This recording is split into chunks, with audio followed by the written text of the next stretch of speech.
So it's always nice to receive applause before I say anything, because you don't know what I'm going to say. So I'm Dr. Kevin Shurtleff. I'm a chemistry professor at Utah Valley University. And I'm grateful to the organizing committee for giving me the opportunity to talk about two of my favorite subjects, Utah Lake, which I've had a long-standing love affair ever since I water skied on it when I was 16. That was a long, long time ago.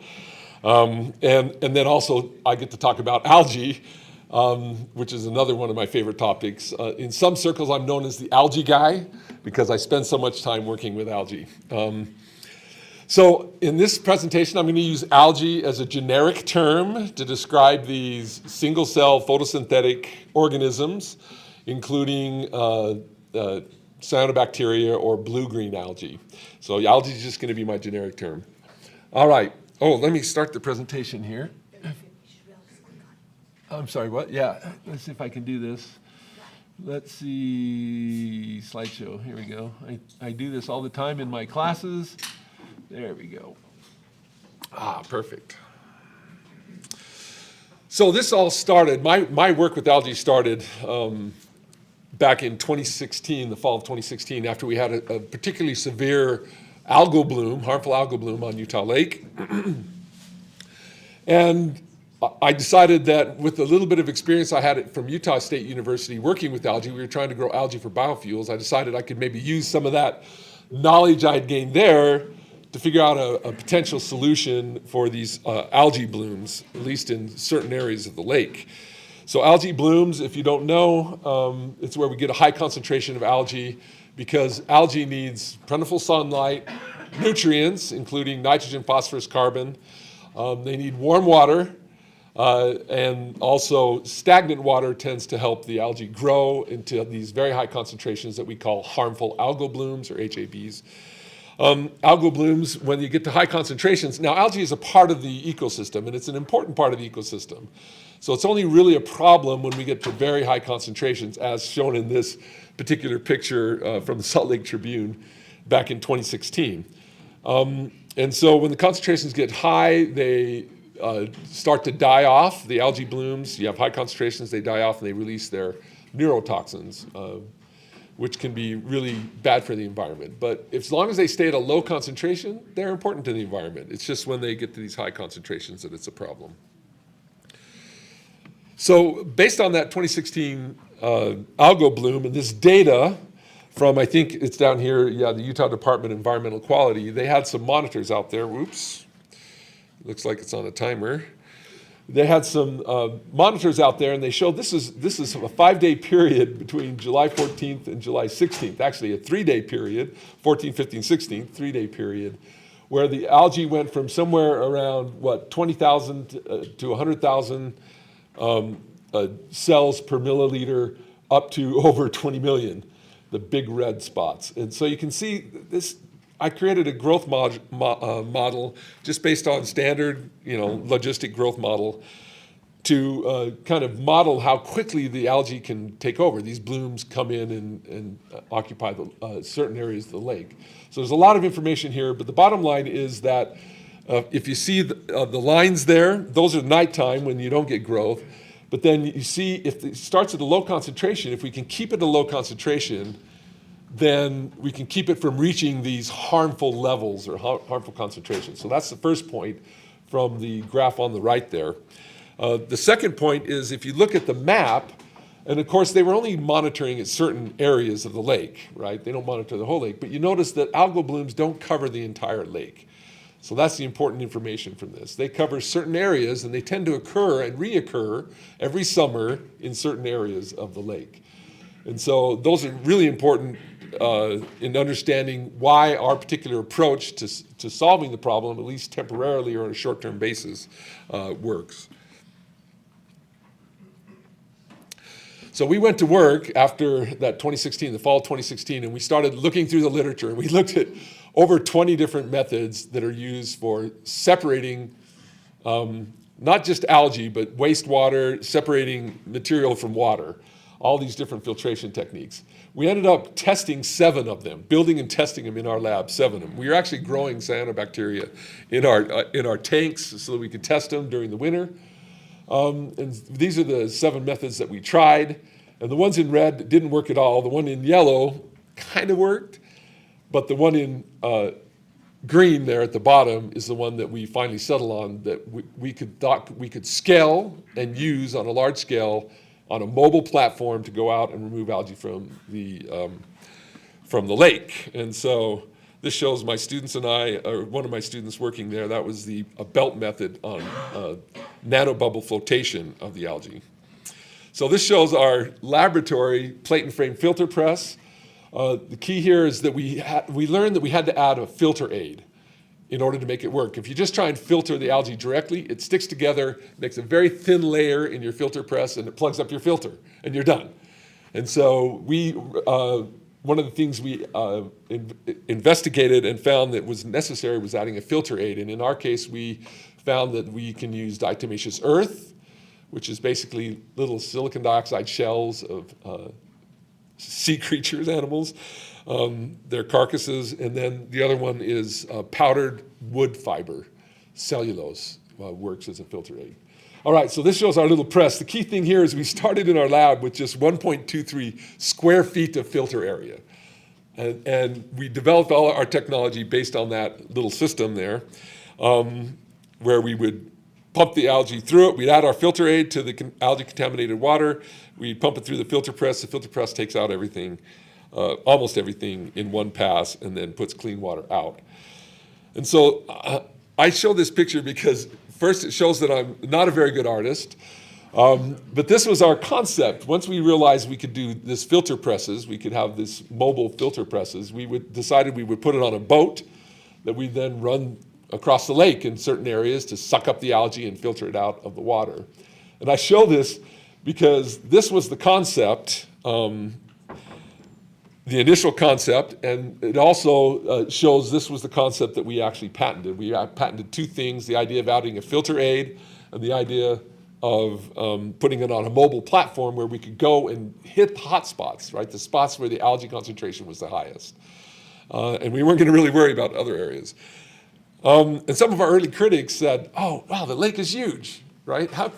Filtering the algae out of the water won't work. And to one extent, they're right. The lake is far too large for a single boat, at least anyway, to make a meaningful impact and filter a significant amount of water. But we realized from our algae growth model that there were areas which had a higher concentration. And those are the areas we wanted to focus on. And in fact, we actually focused on areas not only that have a high concentration and have recurring algal blooms during the summer, we focused on areas where the community, we all interact with the lake. So these are the marinas and the beaches. And the algal blooms don't cover the entire lake, so we thought those are the areas we can focus on. So this was the initial concept. And this is what we ended up with. I'm kind of proud, I have to admit, I'm kind of proud of the fact that my terrible drawing there, actually ended up being very close to what it looks like. So this shows from this past summer. This shows the boat in its current conditions. You can see the big blue things towards the back of the boat. Those are the large filter presses that we're using. We have a filter, the blue box there towards the front is where we add the filter aid. And then we have this floating boom at the very front where the algae-contaminated water is sucked in through the front boom. We add the filter aid, and then it's pumped through the filter presses, which then take out the filter aid and the algae and put clean water back into the lake. So we built this with just over a $400,000 grant for the state of Utah, which we're truly grateful for. It ended up being 36 feet long. It's 10 feet wide. There's two large filter presses, and the filter area from those two large filter presses is 291 square feet. So we went from 1.23 square feet in the laboratory, took an amazing risk to scale it to that size. And we went straight, there was no intermediate. We went straight from the small one in the lab to these two big filter presses that are on the current algae harvesting boat.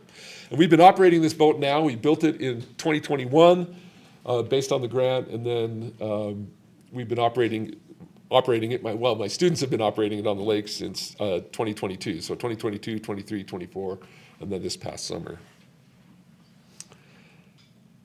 So essentially, we're spot cleaning areas of the lake where people interact with the lake. And this shows from this past, actually this is from 2024, whoops.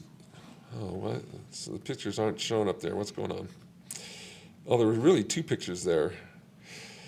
Well, I'm not quite sure why it's not showing up, but this shows the intake boom. So you can see the algae. One of the advantages of harvesting algae is we don't have to filter all the water. We just have to filter the water at the surface because that's where the algae congregate. Being photosynthetic, they need light.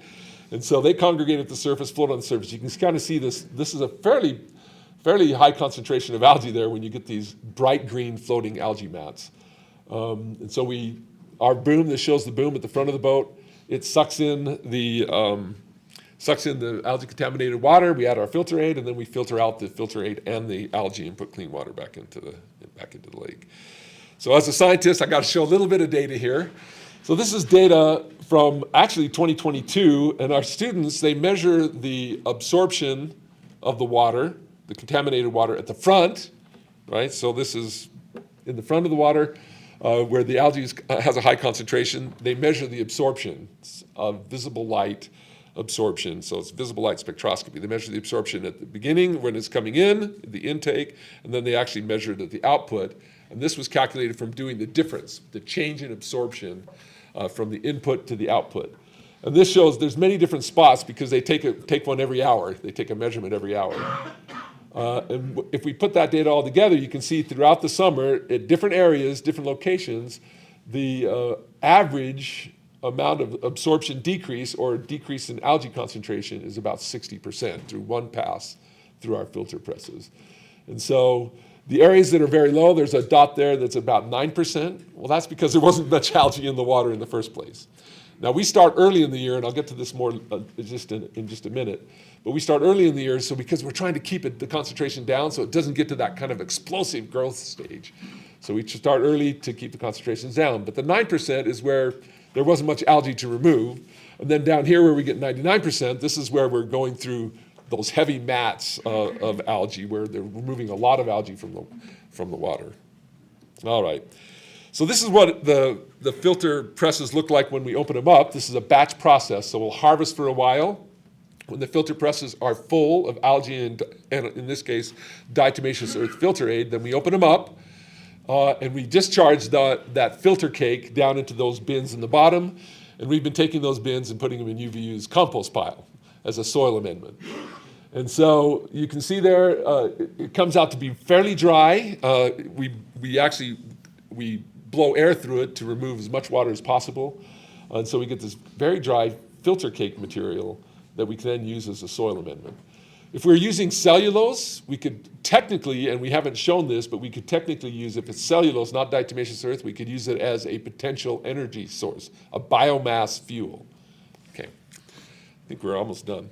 So this shows the overall kind of characteristics or capabilities of our boat. We can filter 400 gallons per minute. We have 2 students operating the boat. One operates the equipment, checks on the equipment. One drives the boat. And it's like vacuuming. We go in and out to the shoreline and back. So we're literally vacuuming up the algae. 2 students work 5 hours per day during the weekdays, 5 days a week, all the way through May through August until school starts again. So that means 96,000, on average, 96,000 gallons of water filtered each day.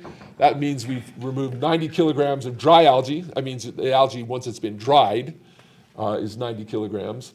And these are the kind of the averages that we're using here to calculate that 50% removal, even though we average 60%. And this kind of shows what we can do. We can go in a straight line, 5 miles at 1 mile per hour. Admittedly, it's not a glamorous job, right, driving this algae boat, but that's why we have students do it. And I pretty much do maintenance and supply them with filter aid and fuel so that they can do this. All right, here's some pictures from this past summer. This shows my student Ulysses driving the boat. Of course, look at Utah Lake is gorgeous. It's a wonderful resource. It's so beautiful, and we're glad that we can help certain areas of it. Over here on the right, what's that? Oh, this shows it looking forward here, the students again, and they're actually filtering here. And on the left, they're just driving the boat to their area. And we go from basically 4 different marinas. We're actually based in the Linden Marina. We go to the Utah Lake State Park.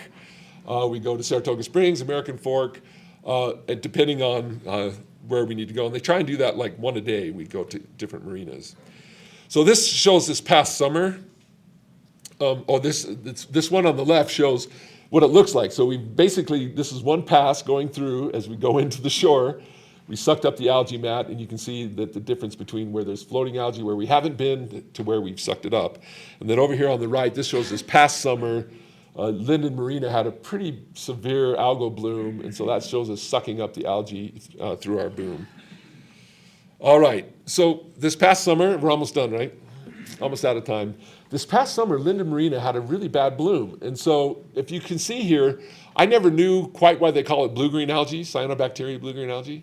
In this bloom, you can see these patches of, it's essentially dry blue-green algae, and it is very blue. It's a beautiful blue color. You can see this is in a place where we couldn't get to it. And the other issue was that it got ahead of us. We had some mechanical problems with the boat. The boat is moving to different marinas every day. And so Linden Marina, within just a couple of days, after a couple of weeks of high temperatures, warm water, stagnant water, no storms to mix it up, we had this algal bloom. And so where we could get to it, we sucked it up as best we could, but it got ahead of us because our one boat wasn't enough to go around to all these different marinas and prevent the algal bloom. And so what we learned from that is we need more boats. And we would like to build a fleet of boats, not only to work on Utah Lake, but almost pretty much every other lake in Utah had an algal bloom this past summer. Lakes across the United States are having algal blooms. We'd like to have a fleet of algae harvesting boats to keep at least these spot areas, these areas where the people interact with the lake. We want to keep those clean and free of algal blooms. So in conclusion, my last slide here, where we operate in these marinas and beaches, we've been able to keep, for the past 4 years, we've been able to prevent algal blooms other than this past year, late summer. And so this is what Ron Madsen, who's the Linden Marina manager, said about it. We're grateful for the opportunity to be able to do this, and we love going out and making a difference. And we really are making a difference to the lake. As I mentioned, areas where we operate, we've been able to prevent warnings until this past summer at Linden Marina late in the summer. And I thank you for your attention.